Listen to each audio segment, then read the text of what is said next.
Assalamualaikum warahmatullahi wabarakatuh. Selamat sore dan salam sejahtera untuk kita semuanya. Kawan-kawan wartawan sekalian, sore ini kembali salah satu menteri berkunjung ke gugus tugas. Kali ini adalah Bapak Menteri Desa, Bapak Abdul Halim Iskandar. Dalam pertemuan tadi kami membahas sejumlah topik yang intinya adalah bagaimana kita semua bisa membangun desa agar betul-betul bisa menjadi desa mandiri yang mampu melakukan berbagai upaya dalam rangka pencegahan COVID-19 maupun upaya penanganan lebih lanjut. Hari ini desa memiliki peran yang sangat strategis. Kepala desa termasuk juga para lurah dan wali nagari memiliki kontribusi yang sangat luar biasa dalam upaya melindungi segenap warga bangsa kita. Desa harus menjadi ujung tombak. Kepala desa harus menjadi pemimpin terbaik saat ini, yang juga harus bisa melakukan kolaborasi dengan segenap komponen yang ada di desa, melibatkan PKK, Karang Taruna, dan juga sejumlah organisasi seperti relawan, tokoh-tokoh agama, tokoh masyarakat, dan tokoh pemuda, termasuk juga para ketua RT dan juga ketua RW. Semoga dengan upaya kita bersama, desa menjadi ujung tombak untuk menjadi pelindung bagi bangsa kita. Dan saya mengucapkan terima kasih kepada para kepala desa, kepada lurah, kepada wali nagari yang telah berbuat banyak untuk melindungi warga kita semua. Demikian, wabillahi taufiq wal hidayah. Wassalamualaikum warahmatullahi wabarakatuh.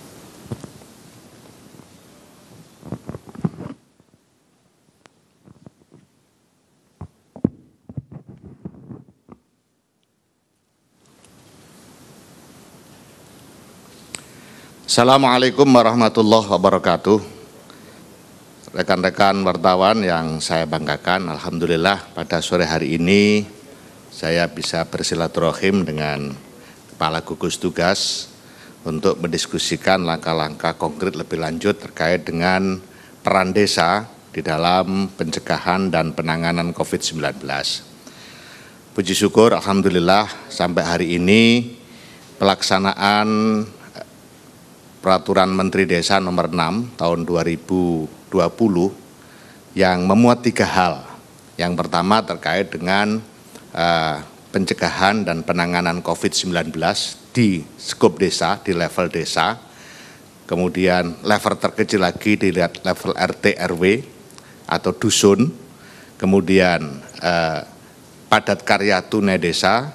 Dan yang ketiga, sebagaimana sudah banyak dimaklumi, terkait dengan dana desa bisa digunakan untuk bantuan langsung tunai sesuai dengan arahan Bapak Presiden.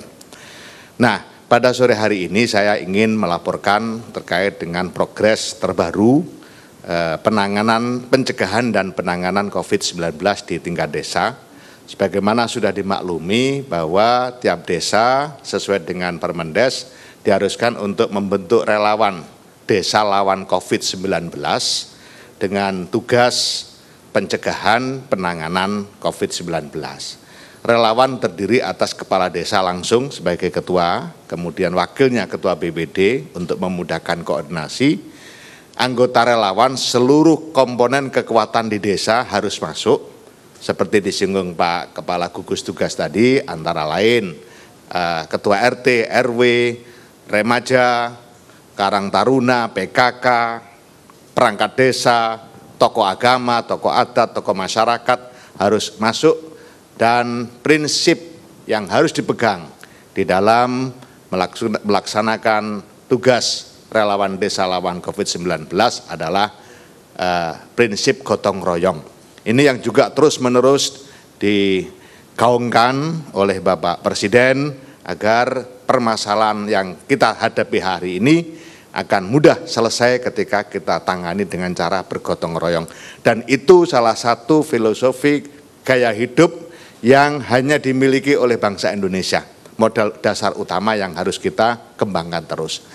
Kemudian yang perlu juga saya laporkan, alhamdulillah pada kesempatan data terbaru siang hari ini ada 40.000 desa atau sekitar 53% yang sudah membentuk relawan desa lawan COVID-19. Tentu 40.000 desa ini memang masih dalam proses, utamanya di basis-basis yang hari ini sedang menghadapi situasi. Sementara 47% lainnya masih terus berproses dan tiap hari kita melakukan pemantauan, evaluasi dan pengawasan terhadap pelaksanaan pembentukan relawan. Kemudian di dalam salah satu tugas relawan adalah membentuk pos jaga desa. Pos jaga desa ini satu hal yang sangat penting hari ini untuk memantau mobilitas warga desa, baik warga desa yang dari dalam maupun keluar. Kita semua maklum bahwa satu hal yang betul-betul harus diperhatikan hari ini adalah social distancing atau physical distancing, termasuk mobilitas daerah yang dituju. Nah, pos jaga desa ini sangat penting dalam konteks untuk melakukan pemantauan warga desa yang keluar maupun warga desa yang dari luar, supaya apa? Supaya memberikan rasa aman bahwa desanya memang dilakukan pengawasan yang serius. Sama halnya ketika kita menghadapi situasi keamanan, kemudian desa kita dijaga, pasti warga desanya merasa aman dan nyaman. Itulah makanya di dalam peraturan Menteri Desa kita wajibkan juga membantu namanya pos jaga desa, pos jaga gerbang desa. Hari ini desa yang sudah membentuk pos jaga desa sudah 8.400 sekian desa, dan ini memberikan satu kontribusi yang sangat bagus bagi pendataan pemudik yang datang dari rantau. Itu sudah dilakukan oleh 31.615 desa, atau dengan kata lain 42% desa di Indonesia sudah melakukan aktivitas, melakukan pemantauan terhadap pemudik. Ini penting sekali karena dengan memantau pemudik maka bisa memberikan saran dan masukan terkait dengan apa yang harus dilakukan. Sebagaimana ditetapkan oleh BNPB, oleh Kepala Gugus Tugas, bahwa pemudik atau siapapun dari rantau ke desa langsung berstatus ODP. Nah, inilah makanya ketika sudah berstatus ODP, maka tugas relawan desa yang lain adalah membentuk atau menyiapkan ruang isolasi desa. Nah, ruang isolasi desa ini sangat penting karena sebagaimana dimaklumi bahwa tidak semua warga desa, meskipun rumah dari sisi luasannya cukup, tapi bisa digunakan untuk isolasi mandiri. Kenapa? Karena biasanya volume luasannya cukup, tapi kamarnya cuma satu. Nah, kalau kamarnya cuma satu, tentu ini sulit untuk bisa melakukan isolasi mandiri. Disitulah maka posisi desa punya peran penting dalam menyiapkan ruang isolasi.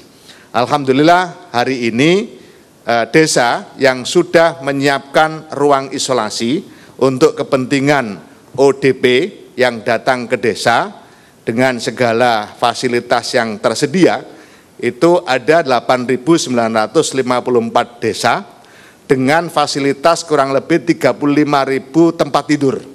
Jadi ruang isolasi itu di dalamnya ada tempat tidur, ada fasilitas dan tempat-tempat yang dipakai misalnya sekolah SD, PAUD, ruang balai desa dan seterusnya. Sedangkan untuk desa yang sudah melakukan penanganan ODP dari 8.954 desa tadi sudah menangani 24.519 ODP. Itu artinya aktivitas desa sudah cukup bagus di dalam konteks untuk mempersiapkan diri dan menuju, saya katakan menuju, sebagaimana disampaikan oleh Bapak Kepala Gugus Tugas tadi, menuju desa mandiri di dalam pencegahan dan penanganan COVID. Yang terakhir, saya mengajak kepada seluruh kepala desa untuk lebih serius lagi mempersiapkan desanya dalam upaya lebih memberikan fasilitas kepada warga masyarakatnya dalam upaya agar bisa mencegah dan menanggulangi penyebaran COVID-19 di skop desa. Kita yakin kalau tiap-tiap desa melakukan penanganan serius bagaimana harapan Kepala Gugus Tugas tadi, desa mandiri, maka skop kecil selesai, otomatis akumulasi dari skop kecil tadi akan berdampak pada skop yang lebih luas. Skop kecamatan, skop kabupaten, skop provinsi, dan tentu skop Negara Kesatuan Republik Indonesia. Saya pikir itu laporan berkala yang bisa saya sampaikan pada kesempatan hari ini. Tentu kami akan terus mengupdate laporan-laporan ini kepada warga masyarakat, juga kepada gugus tugas. Demikian, kurang lebihnya mohon maaf. Assalamualaikum warahmatullahi wabarakatuh.